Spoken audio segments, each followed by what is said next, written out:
오늘도 귀한 복된 주를 허락해 주셨습니다. 오늘 이 예배 가운데 크신 은혜와 축복이 우리 가운데 넘치게 될 줄 믿습니다.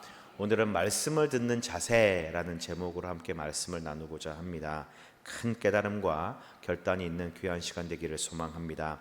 오늘 말씀의 배경은 이렇습니다. 페르시아 아닥사스다 왕 때에 술 맡은 관원으로 고위 관리에 있던 느헤미야가요, 그 형제들 중에 하나인 하나니로부터 남겨져 있는, 포로로 다 잡혀오지 않고 그 예루살렘과 그 지역의 헤브론 지역에 남아있는 그 백성들, 유대인들의 상황을 듣게 되었습니다. 참 힘들고 어려운 처참한 그런 상황을 듣게 되었고, 마음에 큰 근심과 염려를 가진 그런 와중에 왕의 허락을 얻고 예루살렘으로 귀환을 하게 되었습니다.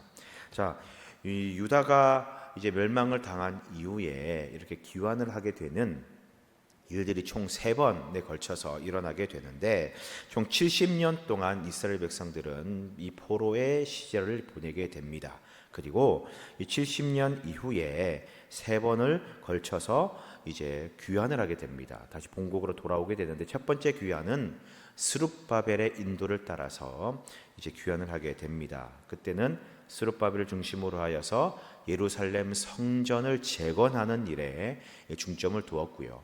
두 번째는 이 에스라에 의하여 귀환이 일어나게 됩니다. 에스라를 중심으로 한 두 번째 귀환 때는 말 그대로 이스라엘의 정체성을 회복하는 종교 개혁을 일으키게 됩니다. 그들의 어떤 침체되어 있는 영적인 부분과 또 이방인들과 혼인하고 섞여 살면서 그렇게 사라진 이스라엘 민족의 순수성, 그런 정결함을 회복하는 데에 중점을 두었고요. 그리고 세 번째, 이 느헤미야에 의하여서 이제 귀환을 하게 되는데, 이때는 예루살렘의 성벽을 재건하는 일에 중점을 두게 됩니다. 이 3번의 귀환을 통해서 우리가 알 수 있는 것은 이스라엘 백성들, 이 유대인들이 무엇을 중심으로, 무엇을 최우선순위로 삼았느냐를 우리는 볼 수 있습니다. 보통 오랜 기간 동안에 포로에서 잡혀 있다가 해방이 되었을 때, 이제 우리 본국으로 귀환이 되었을 때에는 나라가 황폐해져 있고 땅이 경계가 다 무너지고 어렵고 힘든 그런 상황이니까 우리의 어떤 영토를 보호하고 또 이 민족을 보호하기 위해 가장 먼저 국가 간의 경계 지역에 성을 쌓고 성벽을 재건하고 그렇게 경계를 짓는 것을 가장 먼저 보통은 합니다. 그러나 이스라엘 백성들은요, 성전을 세우는 것을 가장 우선으로 했다라는 거지요. 그리고 성전이 세워지고 난 다음에 그때 성벽을 재건하거나 아니면 어떤 나라의 땅을 경계를 짓는 것이 아니라, 이제 성전을 회복하였으니 성전에서 드리는 우리의 믿음과 신앙을 회복하기 위한 그런 종교 개혁을 일으켰다라는 거죠. 그리고 이후에 성벽을 재건하는 것을 볼 수가 있습니다. 이런 일련의 과정을 보았을 때에 이스라엘 백성들이 가장 중심으로 삼은 것은 나라의 어떤 안정이나 나라의 땅을 먼저 차지하고 그 회복하는 것이 아니라 그들의 신앙과 마음을 회복하는 것을 가장 우선으로 두었다라는 것입니다. 이것이 특별한 그런 의미가 있는 그런 귀환의 의미이고요. 그리고 또 한 가지 우리가 눈여겨보아야 될 것은 무엇이냐면요, 2차 귀환과 3차 귀환의 그 시점입니다. 자, 2차 귀환은 에스라에 의하여서 이제 귀환을 일어나게 되고요. 3차 귀환은 느헤미야에 의하여서 귀환을 하게 되는데, 이 2차와 3차의 귀환의 텀이 약 3년 정도밖에 되지 않습니다. 그러니까 짧은 기간 안에 이 귀환이 일어났다라는 거죠. 그로 인해서 이 2차 귀환을 주도했던 에스라와 3차 귀환을 인도했던 느헤미야가 그 사역들이 중복이 되는 그런 모습을 볼 수가 있습니다. 그래서 에스라와 느헤미야가 예루살렘 내에서 서로 같이 동역을 하고 함께 힘을 합하여서 이스라엘의 재건을 위해 애쓰는 것을 많이 목격할 수가 있습니다. 에스라의 종교개혁이 활발히 일어나고 있는 그때에 느헤미야를 통하여서 귀환이 일어나게 되고, 그 종교개혁과 함께 성벽을 재건하는 그런 일들이 생겨나게 되었다라는 거죠. 그리고 성벽을 재건한 한 1년 정도 된 이후에 어느 정도 종교개혁도 수습이 되어가고 모든 일들이 마무리되어 갈 때에 이제 무너진 말씀의 회복과 영성을 다시 세우는 그 작업을 하게 됩니다. 느헤미야와 에스라가 이제 힘을 합쳐서 영적인 부흥을 일으키기 위한 일을 시작한다라는 것이지요. 그것이 오늘 본문이 첫 시작이 되는 시점입니다. 자, 말씀을 듣는 것에서부터, 모든 백성들이 말씀을 듣는 것에서 영적인 부흥과 그리고 회복이 일어난다라는 것을 우리는 알 수 있습니다. 자, 그렇다면 오늘 본문이 우리들에게 무엇을 말씀하고 있는가, 우리는 무엇을 깨달을 수 있는가라는 거죠. 즉, 말씀을 들을 때에 우리는 어떤 자세로 받아들여야 되는 것인가라는 겁니다. 첫 번째 우리가 말씀을 들을 때는 듣고자 하는 마음을 가져야 된다라는 겁니다. 당연한 말이겠죠. 어떤 말씀을 들을 때에는 듣고 싶은 마음이 분명히 있어야 되는 것이지요. 자, 보십시오. 7째 달에 모든 이스라엘 백성들이 수문 앞 광장에 모여 있습니다.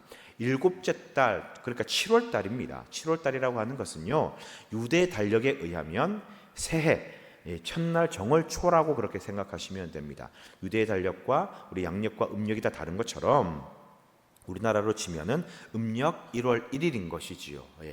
7월 달에 이 첫 해가 시작되는 달이 바로 7월입니다. 그래서 이 7월에는요, 이 유대의 가장 이 첫 달에는 굉장히 의미 있는 그런 절기들이 이 7월 안에 다 들어가 있습니다.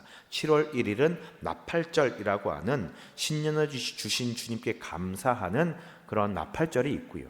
그리고 7월 10일에는 속죄일이라고 하여서 1년 동안의 묵은 때를, 묵은 죄를 다 이렇게 속죄받는 그런 속죄일이 있고, 그리고 15일부터는 일주일 동안 초막절이라고 하여서 민족 최대의 이 절기를 지키는 그런 달이 바로 7월 달입니다. 그러니까 새해의 첫 시작, 그 첫날, 그리고 그 첫 해에 이제 말씀이 선포되는 환경, 그 분위기가 지금 이스라엘 백성들을 위해 펼쳐지고 있다라는 것입니다. 이 새해를 시작하는 시점에 모든 이스라엘 백성들이 수문 앞에 모여 있습니다. 자, 여러분, 이 이스라엘 백성들이 이 첫 해의 말씀을 듣고 말씀으로 새롭게 된다라고 하는 것도 의미가 있지만, 더 중요한 것은 뭐냐면 수문 앞 광장에 모여 있다라는 것에 우리는 주목을 해야 됩니다. 수문 앞 광장, 그러니까 공터입니다. 많은 사람들이 모일 수 있는 그런 어떤 앞마당 같은 그런 곳에 모든 백성들이 다 모여 있습니다. 자, 우리가 일반적으로 생각할 때에, 특히 구약 시대에는 철저하게 제사장 중심, 그리고 이 성전 중심의 그런 문화였기 때문에 하나님의 말씀을 듣기 위해, 하나님의 율법책을 듣기 위해서는 어떤 광장이나 어떤 가정이나 큰 공간이 아닌 성전 안으로 모여야만이 하나님의 말씀을 들을 수 있었습니다. 이 하나님 말씀 율법책은요, 제사장이나 레위인들이나 특별히 구분된 사람들에 의하여 읽을 수가 있었고 선포될 수가 있었습니다. 그래서 그들이 주로 활동하는 구역인 성전, 이 성전 뜰이라든지 성전 내부에서 그렇게 말씀이 읽혀지고 선포되는 것이 일반적인, 그리고 가장 기본적인 그런 형태였었습니다. 이게 맞는 건데, 그런데 지금 보니까요, 오늘 본문에서는 어디?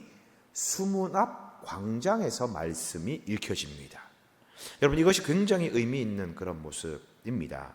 왜냐하면 이 수문 앞 광장은요, 특별한 사람들, 구별된 사람들만 드나드는 곳이 아니라 모든 사람들이 올 수 있는 곳이기 때문에 그렇습니다. 모든 누구나 제약 없이 모든 사람들이 드나들 수 있는 곳이 바로 이 수문 앞 광장이기 때문입니다. 그러니까 어떻습니까? 이전 본문 한번 볼까요? 이전에 2절에 이런 말씀으로 기록하고 있습니다. 같이 한번 읽겠습니다. 2절 말씀입니다. 같이 읽습니다. 시작. 7째 달 초하루에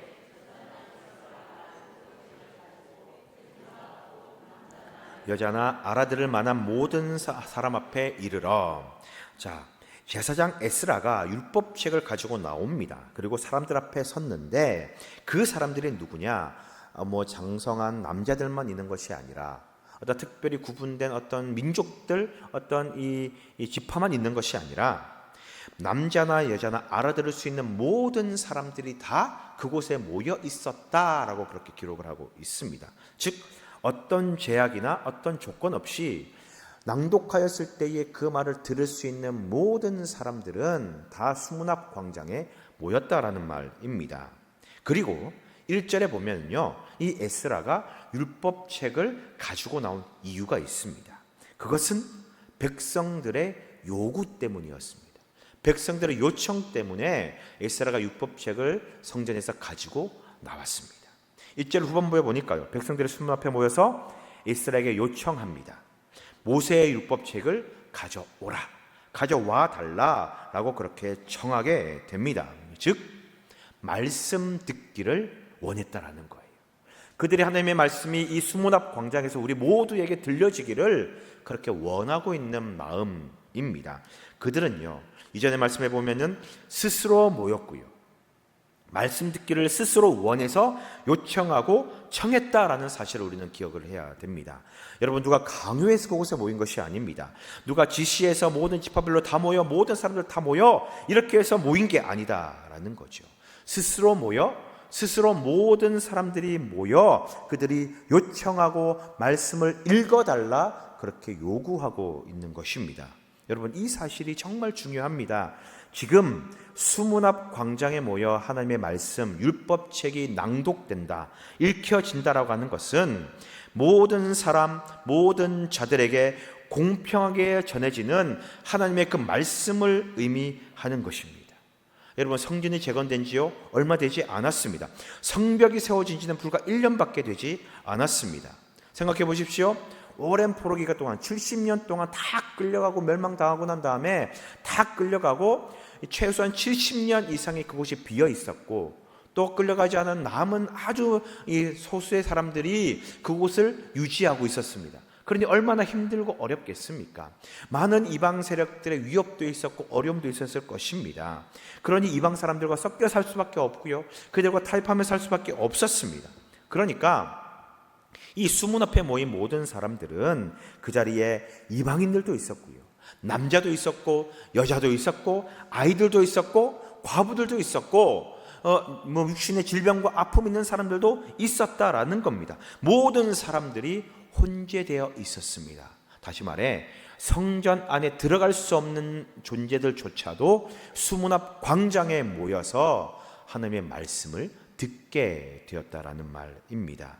그러나 그 모든 것들 다 무시하고 지금 모든 사람들에게 공평하게, 공정하게, 동일하게 선포됩니다. 왜요? 그들이 요구했기 때문에, 그들이 요청했기 때문에 성전에 있어야 될 율법책이 이제 성전 밖으로 나와 수문 앞 광장에서 백성들에게 여러분 읽혀지고 있는 겁니다. 여러분, 하나님의 말씀은요 이런 겁니다. 무엇이냐? 듣고자 하는 모든 사람들에게 공평하게 들려지는 겁니다. 말씀을 듣기 원하는 모든 사람들에게 하나님의 말씀은 선포되고 들려지는 겁니다. 여러분, 우리는 말씀을 듣고자 하는 마음을 가져야 됩니다. 그러면 그 말씀이 우리 가운데 선포되고 하나님의 말씀 음성이 우리에게 들리게 되는 것을 믿으시길 축원드립니다. 안양성결교회의 강대일 목사님이라고 계십니다. 우리는 기독교 대한성결교회잖아요. 이 안양성결교회 강대일 목사님이 심무하시는 교회는 예수교 대한성결교회인데, 이 강대일 목사님께서 예전에 설교를 하시면서요 이런 예화와 이런 말씀을 하신 적이 있습니다. 굉장히 제 마음에 크게 울림이 되어서 잠깐 말씀을 나누면 좋겠다는 생각이 듭니다. 어느 날 빗길에 미끄러져 가지고요, 큰 트럭이 빗길에 미끄러져서 한 주택을 들이받았다고 합니다. 큰 사고가 일어난 거죠. 구조대가 오고 앰뷸런스가 요란스럽게 울리면서 이제 사건 현장에 도착하여서 이 구조를 시작합니다. 큰 사고가 났으니까 얼마나 소란스럽습니까? 큰 소리도 나고 불도 번쩍번쩍 거리면서 구조 작업과 사고 수습에 한참이었습니다. 그런데 이때 아주 놀라운 일이 목격되었다고 합니다. 이 야단법석 중에도 큰 시끄러운 그런 상황에서요, 방에서 한 여성이 잠을 깨지 않고 그대로 잠을 자고 있더라라는 겁니다. 더 놀라운 것은 이 다른 방에서 아기가 우니까 벌떡 일어나서 그 여성이 아기 방으로 가서 아이를 케어하더라라는 거지요. 어떻게 목격했는지는 모르겠지만 이런 말씀을 하셨습니다. 그 후에 이 여성을 만나서 인터뷰를 하고 이런저런 얘기를 해보니까 사고가 난 건 전혀 몰랐다라는 거죠. 사고가 난 건 전혀 몰랐고 그냥 내 아이가 우는 소리밖에 들리지 않아서 나는 깨어서 아이에게로 갔습니다 라고 하는 말을 했다는 겁니다. 자, 이 이야기를 하시면서요, 목사님께서 이렇게 말씀하십니다. 우리의 청각은 두 가지 기능을 가지고 있습니다. 들려오는 소리를 감지하는 일반적이고 기본적인 기능 한 가지와 그리고 듣고 싶은 소리만 선별해서 듣는 기능도 함께 가지고 있습니다.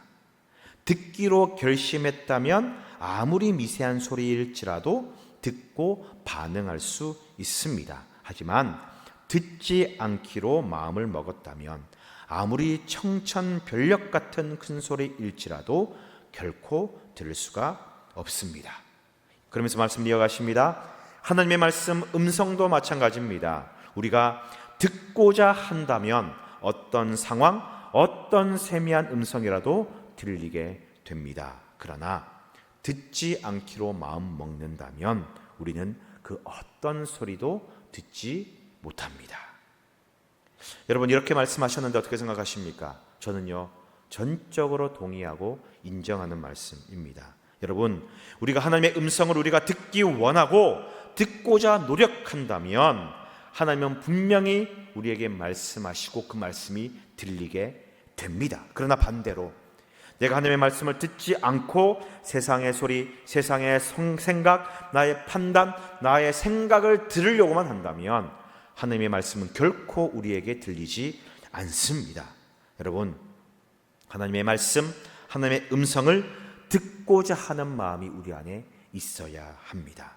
듣고자 하는 마음과 그 자세가 우리에게 있어야만이 하나님의 말씀이 우리에게 들리는 겁니다. 그 말씀이 하나님 내 안에 들어오게 된다라는 것이지요.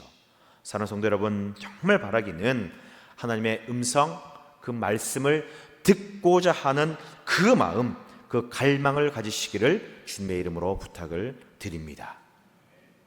그리고 두 번째, 우리가 말씀을 어떤 자세로 들어야 되느냐? 바로 순종의 마음으로 들어야 된다라는 것입니다. 순종의 마음으로 여러분 들어야 됩니다. 자, 말씀이 읽혀질 때에 이 유대 백성들, 이 이스라엘 백성들의 취한 자세, 그 모습이 너무나 인상 깊습니다. 자, 5절의 말씀 한번 볼까요? 이렇게 기록하고 있습니다. 같이 읽습니다. 시작. 에스라가 모든 백성 위에 서서 그들 목전에 책을 펴니 네, 에스라가 사람들 앞에 책을 펼 때에 모든 백성들이 어떻게 하였다고요? 일어섰다라고 그렇게 되어 있습니다. 자, 이 일어서다라고 하는 이 말은요, 아메두라고 하는 그런 단어입니다. 아메두라고 하는 것은 그냥 어떤 우리의 생각이나 마음의 어떤 굳은 결심으로 일어서다 그런 게 아니라 실제로 행동했다라고 하는 그런 표현입니다. 일어서는 액션을 취한 것이지요. 네. 그 우리의 몸을 일으켜서 행동했다라는 겁니다. 그런데 이 단어의 특징이 있습니다. 이 단어가 만일에 예배, 하나님, 제사, 예배 이런 제의와 함께 결합되고 그때 사용되면은 어떤 의미를 가지냐면은 그 대상자, 그러니까 예배를 받는, 예배를 올려드리는 그 대상자에 대하여 전적인 복종과 순종을 하겠다, 순종하겠다라고 하는 의미를 가지는 겁니다. 예배 때 이 아메도 일어섰다라고 하는 말의 의미는 그 예배자의 예배 대상자, 하나님 앞에 내가 무조건적으로 순종하겠습니다, 무조건적으로 복종하겠습니다 라고 어떤 말이든 따르겠습니다라고 하는 그런 복종의 의미다라는 것이지요. 그러니까 이 율법책이 펼쳐졌을 때에 백성들이 일제히 일어났다라고 하는 그 말씀은 뭐냐? 이 말씀, 율법책의 내용에 내가 전적으로 100% 무조건적으로 순종하겠습니다, 복종하겠습니다 라고 하는 그런 의미의 표현이었다라는 거죠. 여러분, 우리는 당연히 이렇게 이해하죠. 당연히 알고 있습니다. 우리 교회는 그렇게 하지 않지만 다른 교회 예배를 보면은 성경 목독할 때에 다 일어나셔서 말씀을 함께 읽고 앉고 이렇게 하는 그 예배 순서를 가지는 교회들도 있습니다. 네. 왜? 그 말씀의 권위를 우리가 인정하는 것이고 그 말씀을 듣겠습니다, 따르겠습니다라고 하는 그 마음이니까. 자, 우리 다 알고 있습니다. 자, 그런데 더 중요한 게 있습니다. 그 행동도 중요하지만요, 언제 일어섰느냐라는 겁니다. 언제 일어섰느냐. 자, 보십시오. 언제 백성들이 일어났습니까? 책이 펼쳐질 때. 책이 펼쳐질 때입니다.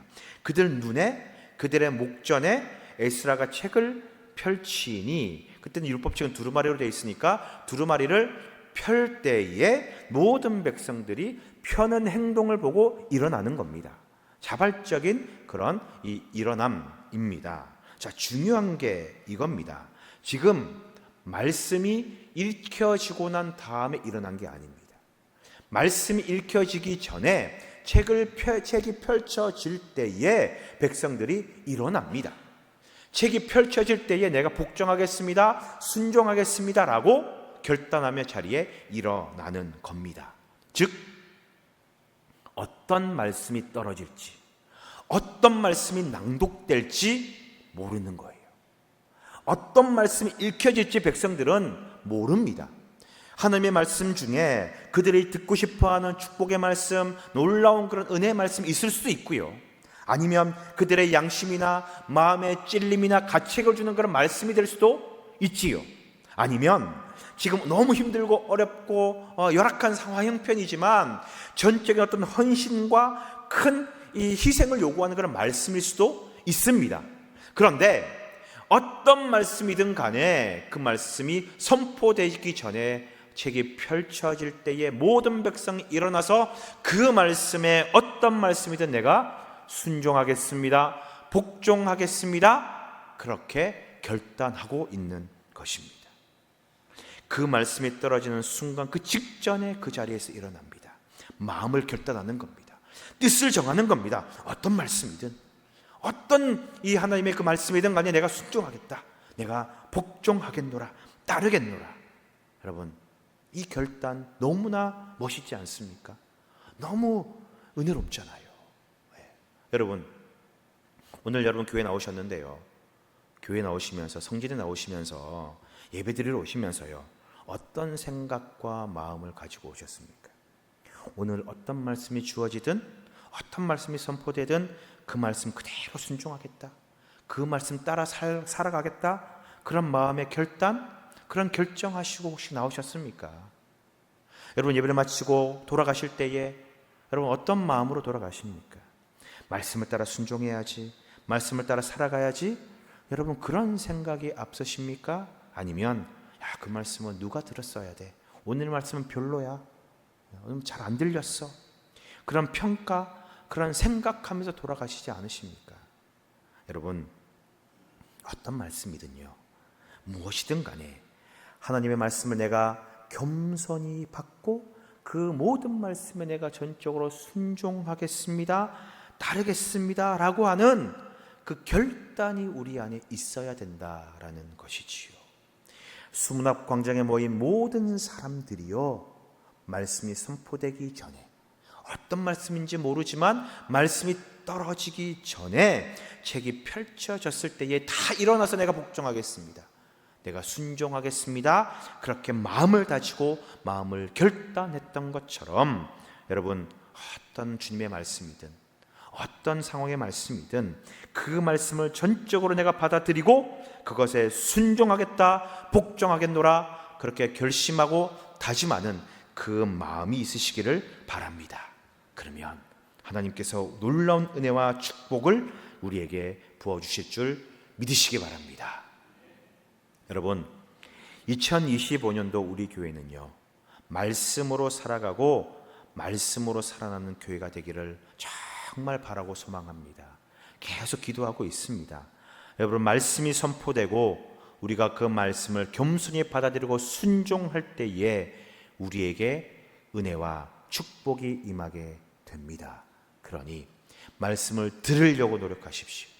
듣는 마음을 결단하시기 바랍니다. 그리고 어떤 말씀이 들리든 간에 그 말씀에 전적으로 순종하고 복종하겠노라 결단하시기 바랍니다. 그러면 축복과 은혜가 우리 가운데 임하게 됩니다. 보십시오. 말씀을 보십시오. 말씀을 듣고 그들이 깨닫게 되니까요, 백성이 어때요? 눈물을 흘립니다. 물을 끓고 자복하며 눈물을 흘리며 슬퍼하고 애통해합니다. 왜?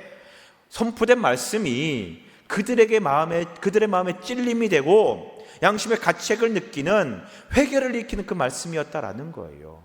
다시 말하면 그들 말씀에 그리 좋은 말씀은 아니었다라고 하는 반증입니다. 그들이 원한 말씀이 아닐 수도 있습니다. 어찌 보면 그들에게 그리 좋은 말씀이 아닐 수도 있습니다. 그들의 죄를 낱낱이 고발하는 말씀이고 그들의 죄악을 날 고발하는 그런 내용이니까 얼마나 부끄럽고 수치스럽습니까? 그러니 눈물을 흘리며 회개하고 자복하며 애통해하고 슬퍼하는 겁니다. 그런데요, 그들의 죄를 고발하고 그들의 죄악을 알리는 그 말씀이 결국 어떤 말씀이냐? 은혜의 말씀이요, 축복의 말씀이요, 기쁨의 말씀이 된다라는 거예요. 12절 말씀 보시기 바랍니다. 이렇게 기록하고 있어요. 자, 함께 볼까요? 시작. 모든 백성이 곧 가서 먹고 마시며 나누어 주고 크게 즐거워하니 이는 그들이 그 읽어 들려준 말을 밝히 아밀라. 백성들이요, 애통해하고 슬퍼하고 있는 그 와중에 다 일어나가지고 가서 먹고 마시면서 함께 음식을 나누고 기뻐하고 즐거워합니다. 아주 크고 행복해합니다. 크게 기뻐합니다. 왜냐? 왜? 그 읽어 들려준 말을 밝히 알미라, 깨달았다라는 거예요. 이해되었다라는 겁니다. 말씀의 의미를 깨달으니 기쁨이 오는 거예요. 즐거움이 오는 겁니다. 그러니 음식을 나누고 함께 기뻐하고 즐거워하는 거예요. 말씀에 찔림이 있고 내 양심에 가책이 되고 내가 회개하고 애통해야 하는 그런 말씀이지만 그 말씀의 의미를 진짜 깨닫고 나니까 크게 즐거워하는 그 은혜의 말씀이요, 축복의 말씀이 되더라라는 것입니다. 여러분, 말씀을요 잘 듣자고요. 제대로 듣자고요. 내가 원하는 말씀, 내가 듣고 싶은 말씀, 내가 생각대로 내가 원하는 대로 해석하지 말고 그렇게 곡해서 듣지 말고요, 제대로 듣고자 하는 마음을 달라고 기도하시고요, 또 제대로 듣기를 그렇게 바라는 그 마음을 가지시기 바랍니다. 그리고 어떤 말씀이든 간에 내가 겸손함으로 전적으로 순종하겠습니다, 복종하겠습니다, 이런 결단을 가지시기 바랍니다. 그럴 때 하나님의 말씀이 우리에게 온전히 임하게 되고 그 말씀이 기쁨이 되고 즐거움이 되어 놀라운 은혜를 누리게 될 줄 믿습니다. 하나님의 말씀으로부터 오는 놀라운 은혜와 축복을 마음껏 누리는, 주의 음성을 듣고 말씀을 듣고 그 말씀 따라 순종하여 복종하여 깨달음의 은혜, 그리고 우리 마음 가운데 느껴지는 놀라운 축복과 은혜를 마음껏 누리는 우리 모든 성도님들 되시기를 주님의 이름으로 간절히 축원드립니다. 기도하겠습니다.